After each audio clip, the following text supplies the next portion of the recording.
할렐루야. 오늘 우리가 함께 나눌 말씀의 제목은 베드로가 잘한 일입니다. 베드로가 잘한 일.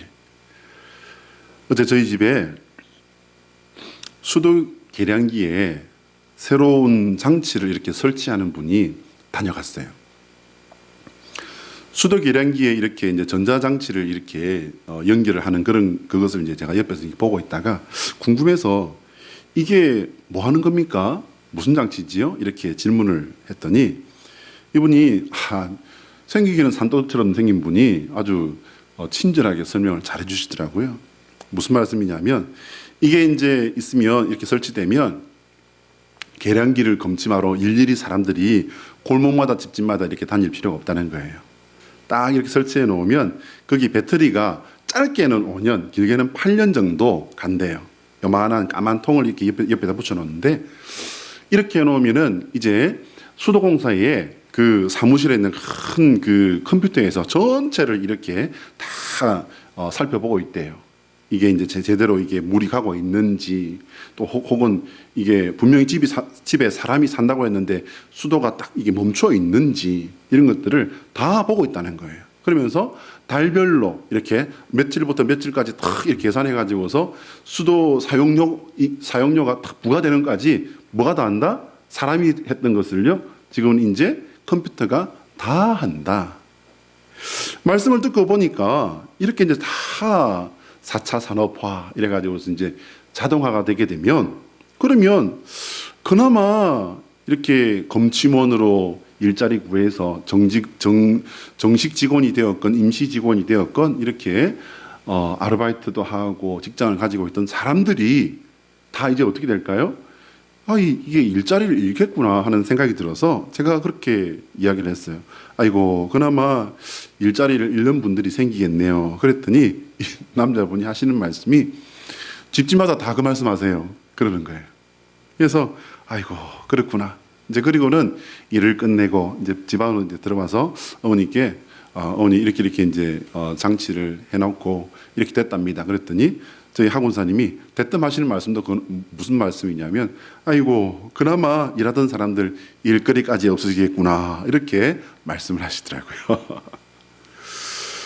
우리가 사는 사회가 기술의 발달로 인해서 참 이렇게 편리해지고 더 이렇게 많이 앞으로 가는 것 같아요. 여러분 지금 그 가방이나 바로 손 옆에 가지고 계시는 핸드폰 여러분 다 쓸 줄 아십니까? 이 핸드폰이 가지고 있는 기능이나 기술들의 아마 절반 아니 반의 반도 못 쓰고 계실 줄로 아는데요. 여러분 그 핸드폰에 전화만 찌르릉 받고 계시지만 거기다가 프로그램을 이렇게 넣어가지고 쓰게 되면요, 그 기술이 수십만 가지로 바뀔 수도 있다는 사실을 혹시 여러분 알고 쓰고 계신가요? 우리 김희수 집사님은 그 정도는 알고 있지요 하시는데, 네. 사실 그로 인해서 사람들의 일자리가 줄어들어 버리는 결과는요, 이게 그 대학 강단에서는 이미 오래전부터 이야기가 되고 있습니다. 기술이 이런 식으로 발달하다 보면은 나중에는 기계가 다 해버리고 사람이 할 일이 없어질 거다. 그런데 그게 아마 사회적으로 큰 문제가 되는 때가 곧 올 거다. 이렇게 이야기를 들었거든요. 제가 대학 다닐 때 들었던 이야기인데 이미 지금 이게 사회 문제가 되고 있습니다. 여러분 보시기 바랍니다. TV에 광고에 보시면은요, 홀로 남은 할아버지, 나이 연만한 할아버지가 한 분이 이제 이렇게 뭐 바깥에 이렇게 잠시 나갔다 오기도 하시지만 집에 적적하게 앉아 계시면은 호도를 톡톡 까면서 뭐 하고 놀고 있습니까?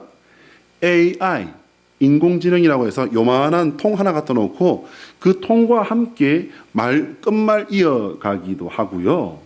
또 심지어는 어떻게 되냐면요, 그 AI가 이렇게 보고 있다가 할아버지가 혼자 살고 계시는데 그 할아버지가 안 움직인다, 얼마 동안 안 움직인다, 그러면은 자동으로 119에다가 신고를 해줍니다. 이렇게 지금 세상이 바뀌고 있죠. 식당은 어떻습니까, 여러분? 들어가면서 주문부터 뭐 합니까, 여러분? 컴퓨터로 다 해버립니다. 그리고 요즘은요, 이제 손님들 사이사이를 갖다가 뭐가 다니면서 서빙을 하죠? 로봇가. 이미 우리가 쓰고 있는 주방이에요. 설거지 기계가 뭡니까, 여러분? 설거지 기계라는 것이 사실상 따져보면 그게 뭐냐면요, 로봇입니다, 로봇. 로봇가 이미 지금 설거지를 다 해주고 있어요. AI가, 로봇가 사람들의 자리를 이미 지금 대체를 다 하고 있습니다. 언젠가 영국의 세계적인 물리학자로 유명한 스티븐 호킹 박사가 했던 말이 있습니다. 미래사회는 우리가 영화에서 보는 것 같이 몸에 착 달라붙는 그런 슈트를 입고 살아가는 그런 사회는 아닐 거다. 앞에 이제 보시면은요, 이런 모습이에요. 이게 우주인들 같기도 하고 미래 사람들 같은 그런 모습을 딱 이렇게 하고 있는데 그런 모습이 아닐 거라는 거예요. 우리가 익히 너무나도 잘 알고 있는 이 평범한 옷을 입고 살고 평범한 집에 사는 가운데 기계와 사회 시스템이 달라질 것이다. 첨단화될 것이다. 이렇게 이야기를 한 적이 있습니다. 그래, 그 말이 참 맞다라고 하는 그런 생각이 문득 들었는데요. 그럼 이게 무슨 말이냐? 이게 무슨 말이냐면요, 우리가 알지도 못하고 우리가 인식도 못하는 사이에 우리가 미래사회라고 생각했던 그런 사회가 이미 이루어져 있다라는 것을 말하는 겁니다. 사람들은 좀 더 편한 거, 좀 더 편리한 거, 이렇게 기계와 기술을 발전시키고 옵니다.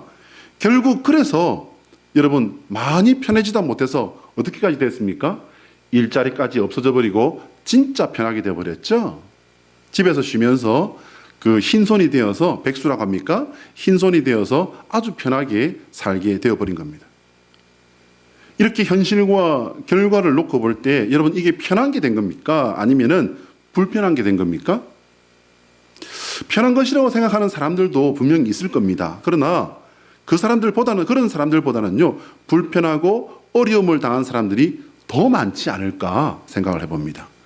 결국 사람은 자신이 맞다고 믿어서 하는 그런 일들로 말미암아서 인간 스스로와 심지어 후손들에게까지 어렵게 하고 또한 그렇게 자기 스스로를 어렵게 하는 그런 일을 자초하고 있는 게 아닌가라는 생각을 해봅니다. 기독교 문화사역을 공부해 보면요, 인간의 문화와 역사가 발전하며 앞으로 나가고 있는가 아니면은 뒷걸음질 치면서 퇴보하고 있는가라고 하는 질문을 받게 됩니다. 여러분 어떻게 생각하십니까?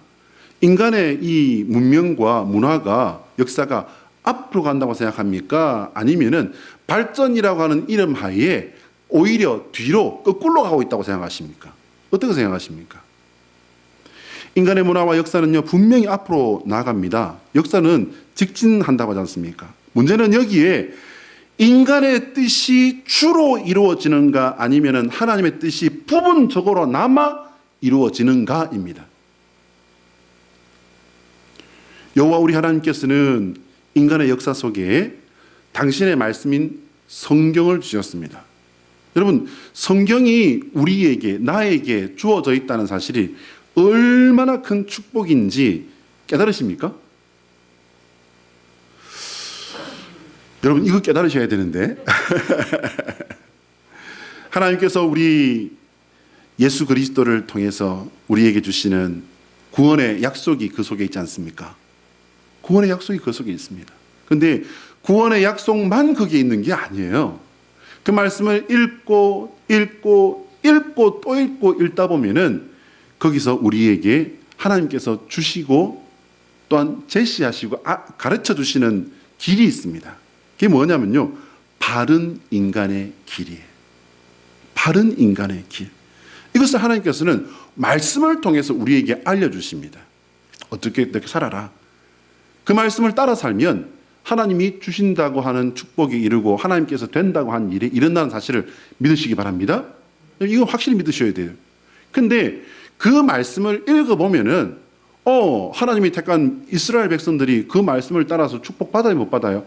받았어요. 그건 나중에 보면은 나라가 망하고 엉망진창이 되어 있어요. 왜 이랬습니까, 여러분? 뭐냐면 하나님께서 주셨던 그 약속의 길에서 어긋난 길로 가다 보면은 하나님께서 니들이 이 말씀을 따라 살면 이렇게 이런 복이 있지만 이 말씀으로 벗어나고 이 말씀을 배반했을 때 이런 일도 일어난단다라고 하는 그 말씀이 그대로 이루어져 버린 거예요.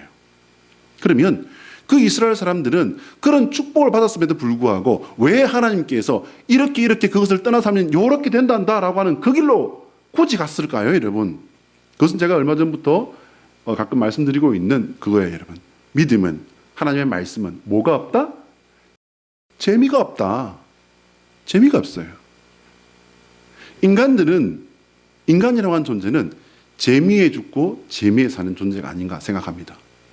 그런데 하나님께서 주시는 이 말씀을 따라 살아가게 될 때에 우리에게는 인간 세상에서 가히 상상도 할 수 없는 감사와 기쁨과 만족이 있는데, 그런데 그 길을 버리고 가는 이유는 뭐냐면요, 우리 인간 속에 있는 악함과 욕정 덩어리의 어리석음 때문입니다. 그 욕정으로 말미암은 어리석음이 너무나도 강하게 우리를 주장하기 때문입니다.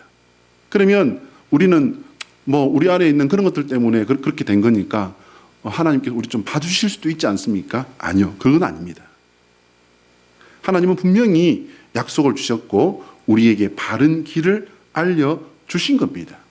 그래서 그 말씀을 따라 산 사람에게 어떤 것을 주실 것이며 그 결론이 어떻게 될 것인지도 말씀하셨고요. 그 말씀을 결국 받아들이지 않거나 받았다가도 버리고 간 사람들이 당하게 될 일에 대해서도 하나님은 분명히 말씀을 해 주신 겁니다. 그래서 성도는 하나님의 말씀을 주야로 읽고 묵상해야 하는 줄로 압니다. 그 말씀 속에서 우리에게 알려주시는 길들을 순종 혹은 순종이 안 될 때는 어떻게 된다고 말씀드렸죠? 복종이라도 해야 하는 줄로 압니다. 우리가 성경을 읽으며 혹은 말씀을 만나게 되는 그 순간에요, 열이면 열, 백이면 백 겪게 되는 일이 있습니다. 그게 뭐냐면요, 바로 말씀과 세상을 살아가는 나 사이에 일어나는 혼란이에요. 주님의 뜻과 나의 확신 사이에서 일어나는 이 혼란은 말씀을 읽는 사람들은 다 알게 되어 있습니다. 다 겪게 되어 있습니다. 여러분, 그러면 여러분은 주님의 뜻과 나의 확신 사이에서 일어나는 그 혼란 속에서 얼마나 나는 하나님의 뜻을 따르는 분별력 있는 삶을 선택하고 있는지 살펴보시기 바랍니다. 여러분, 이것은 나의 생각, 나의 계획, 나의 지식, 나의 소원, 나의 꿈, 나의 욕망과 하나님의 말씀이 서로 정면으로 충돌하고 있을 때 과연 얼마나 나의 모든 것들을 내려놓고 가장 먼저 하나님의 뜻을 따르는가, 이것을 물어보는 것입니다. 한번 따라할까요? 하나님의 소원은 우리가 예수 그리스도 안에서 나의 소원보다 먼저 하나님의 뜻을 따르는 성도가 되는 것이다. 자, 시작. 하나님의 소원은 우리가 예수 그리스도 안에서 나의 소원보다 먼저 하나님의 뜻을 따르는 성도가 되는 것이다.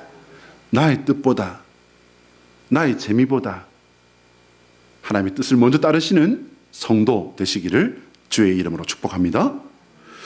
오늘 본문의 베드로는요, 날 때부터 유대인으로 나고 자란 그런 사람이었습니다.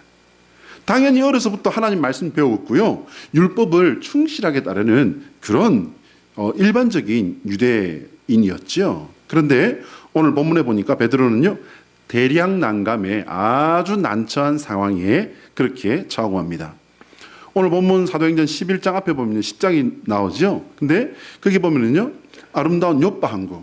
여러분, 욥바 항구는 정말 아름답습니다.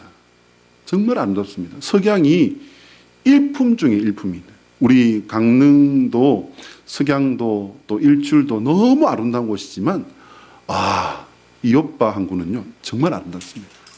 근데 그 욥바의 무두장이, 가죽을 이렇게 다루는 일을 하는 사람을 무두장이라고 하지 않습니까? 무두장이 시몬의 집에서 지내다가 기도하던 중에 하늘로부터 내려온 보자기 환상을 이제 체험하게 됩니다. 그 보자기 안에는요, 율법으로 금한 동물, 짐승들이 거기에 쌓인 것처럼 거기에 있었던 거죠. 근데 하늘로부터 음성이 들립니다. 잡아먹어라. 근데 율법에 의하면 이거 해도 돼요? 안 돼요? 하면 안 돼요. 근데 지금 말씀하신 건 누구다? 그 율법을 주신 분이잖아요, 여러분. 율법을 주신 분이 먹지 말아라고 해서 안 먹었다면, 율법을 주신 분이 얘야 이거 먹어라 라고 한다면 어떻게 해야 될까요, 여러분? 좋은 말 할 때 대답해요. 먹어야 되지 않겠습니까? 이방인으로서 유대교인이 된 고넬료의 집 사람들에게 이제 이 환상 이후에 고넬료의 집에서 온 사람들을 따라서 베드로가 갑니다. 그 집 사람들에게 가서 이제 예수는 그리스도, 예수가 그리스도시라는 이 복음을 전합니다. 이 복음을 전하자 놀랍게도요, 여기에 성령 하나님께서 제자들에게, 120문도에게 하나님께서 역사하셨던 것처럼요, 동일하게 역사하십니다. 그러자 이제 말씀을 듣고 믿음으로 받고 이제 강력하게 역사하시는 걸 본 이 현장에서 베드로는 예수 그리스도의 이름으로 세례를 베풉니다. 이 말씀을 읽을 때, 야, 그래. 하나님의 역사는 이렇게 또 일어났고 지금도 이 역사가 일어나고 있지. 우리는 이렇게 생각할 수 있을 것 같은데, 당시 유대인들이었던 다른 제자들은요, 이 소식을 듣고 엄청난 충격에 빠지게 됩니다.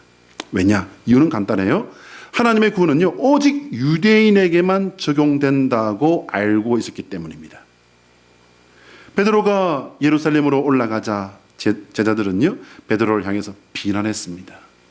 2절 말씀인데요, 개혁 성경에서는 비난이라고 하는 단어를 이렇게 쓰고 있는데, PPT 보시면은요, 그 전에 우리가 썼던 개혁 개정에서는 비난으로 쓰고 있는데, 개혁 성경에서는 힐란이라고 하는 조금 어려운 단어를 쓰고 있습니다. 근데 이 비난이 되었건 힐란이 되었건 히브리어로 보면요, 디아크리노라고 하는 히브리어 단어를 쓰고 있어요.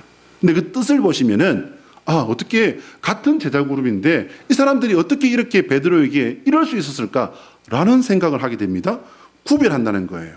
판단한다는 거예요. 정확하게 분별한다는 거예요. 의심한다는 거예요. 흔들린다는 거예요. 주저한다는 겁니다. 간단하게 말하면 뭐냐면요, 바로 비난하고 정죄했다는 거예요. 누구를요? 사도 베드로를. 여러분, 베드로가 누굽니까? 예수님의 수제자예요, 여러분. 예수님의 12제자 명단에서 이게 순서가 좀 다른 그런 부분들이 있습니다. 그런데 동일하게 맨 앞에는 항상 누가 있습니까? 바로 베드로가 있다니까요. 예수님의 수제자, 자타가 공인하는 예수님의 수제자였는데, 다른 제자들이 이 사도 베드로를 정죄하고 있는 거예요. 예수님을 그리스도로 믿고 받아들이고 거기서 성령 하나님께서 역사하셔서 은혜의 세례까지 베풀었는데, 여러분, 다른 것도 아니에요. 음란을 베풀었던 것도 아니고요, 돈을 도둑질한 것도 아니고, 누군가를 욕했던 것도 아니에요. 이방인들에게 하나님의 역사가 일어나는 그 도구로 쓰임받고 돌아왔는데, 제자들은 지금 욕을 하고 있는 거예요. 정죄를 한 겁니다. 왜 제자들은 베드로를 정죄하고 비난했던 걸까? 이들은 베드로가 할례받지 않은 사람들과 어울렸을 뿐 아니라, 오늘 말씀 읽어보시면요, 그들의 집에 들어가서 함께 먹음으로 말미암아 율법 어겼다는 겁니다. 이 말씀을 잘 읽어보면 이들은 베드로에게 먼저 어찌된 일인지 한 번쯤은 물어봤어야 되지 않습니까? 그런데 오늘 말씀을 아무리 10장과 11장 두 장을 아무리 읽어봐도요, 먼저 이 연유를, 자초지종을 물어본 사람은 아무도 없습니다. 놀라운 것은요, 여러분, 베드로가 한 혈기하는 사람입니다. 신약성경 읽어보시면요, 베드로의 혈기 장난 아닙니다.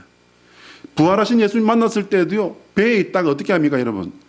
그냥 배에 노져가지고 그 앞에 가는 그 사이를 못 참아서 베드로는 어떻게 하죠? 물에 뛰어들어 버립니다. 여러분, 이 혈기의 사람 베드로가 찬찬히 설명을 시작합니다.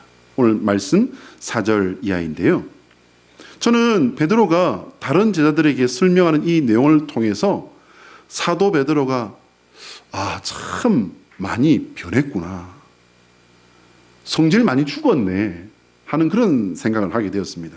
저는 신앙생활하면서 20대 때 가장 제 스스로가 애를 썼던 게 있습니다.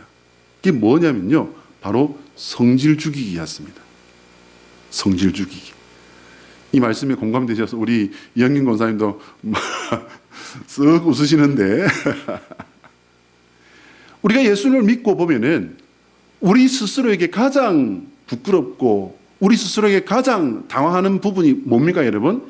예수님의 인격, 예수님께서 하신 일들을 보면서 예수님의 인격을 우리가 발견할 때에 그 예수님의 인격과 너무나도 반대편에 서 있는 나의 혈기와 나의 인격 때문에 우리는 당황하지 않습니까? 저만 그랬던가요?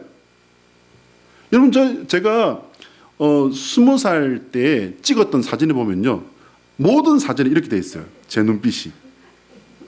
걸리면 끝나는 수가 있어? 나 건들지 마? 내 눈빛에 광선이 보이나? 안 보인다면 너는 위험한 존재가 된 거야? 이런 식이었어요.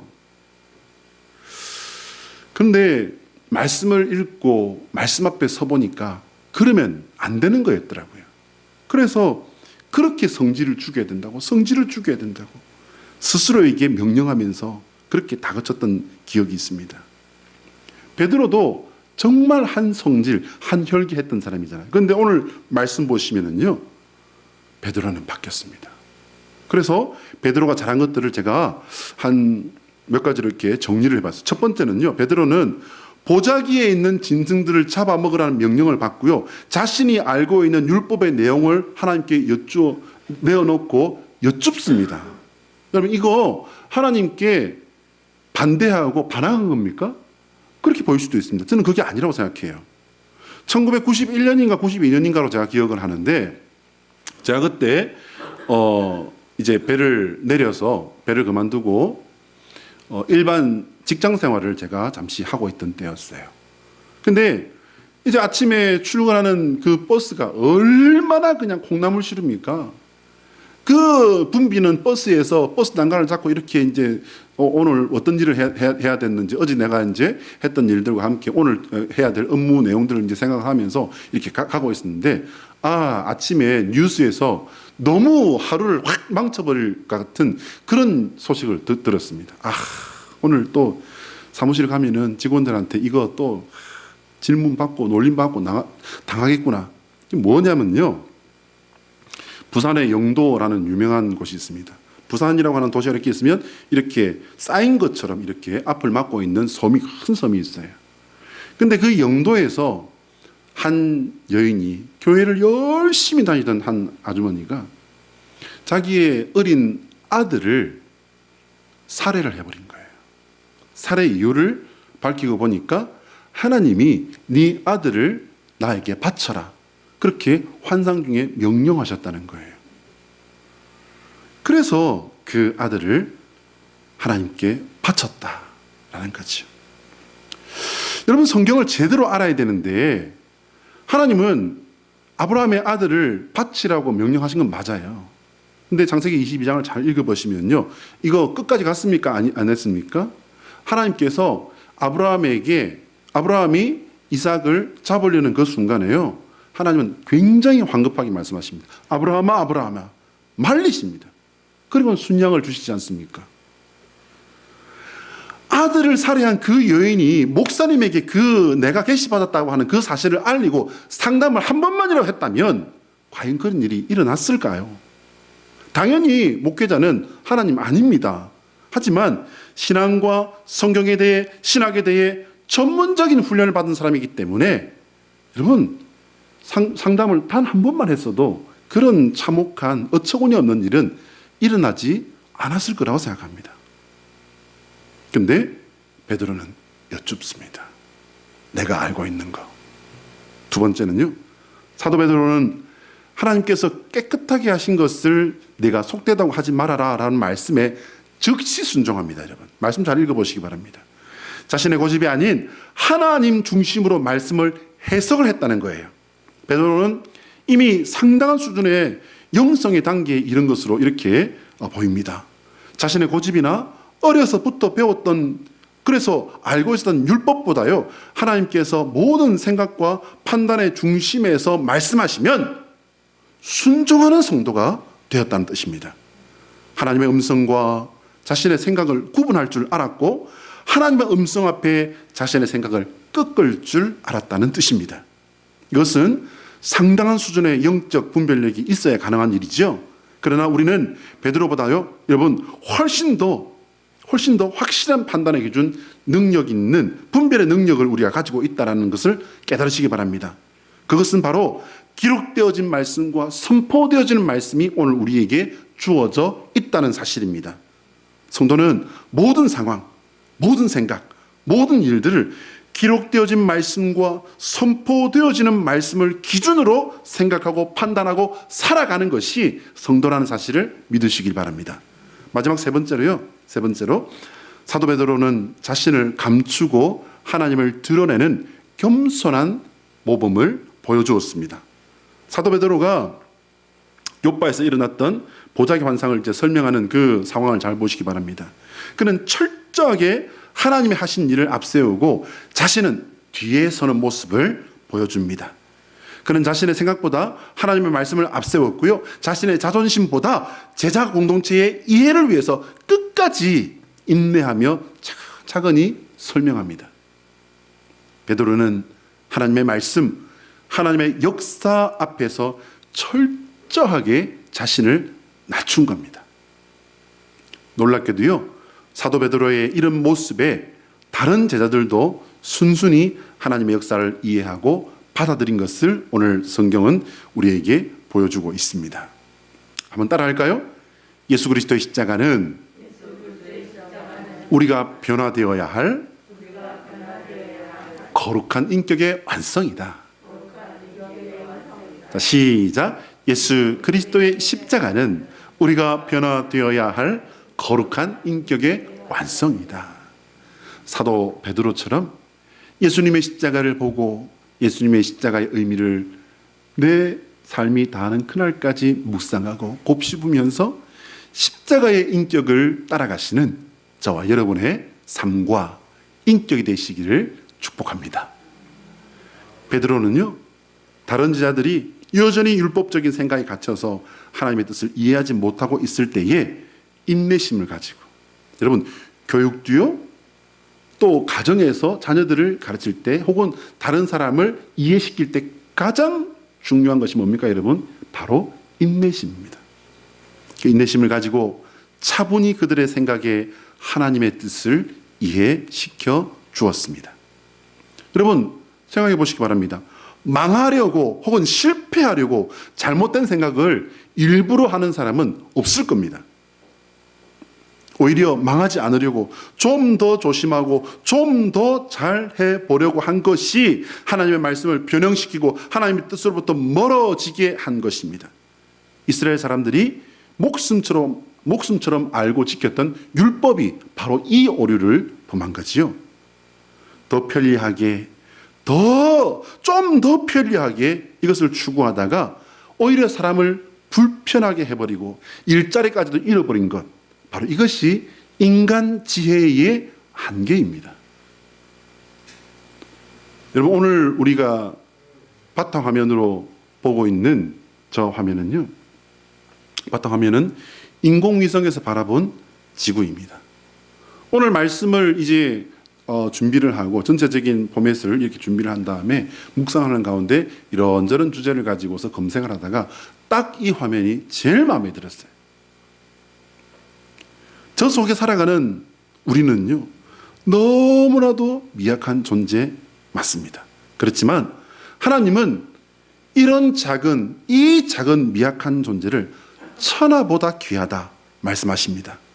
그러나 그 귀함의 본격적인 가치, 그 귀함의 본격적인 가치는 나름대로의 생각에 갇혀 사는 인간 지혜의 한계에 갇혀 사는 맴맴도는 그런 사람이 아니라, 그런 완악한 사람이 아니라 오늘 사도 베드로처럼 예수 그리스도의 거룩한 인격을 따라 변화되어 살아가는 사람입니다. 사랑하는 여러분, 하나님의 말씀을 따라 살아가는 성도 되시기를 예수 그리스도의 이름으로 축복합니다. 기도하겠습니다.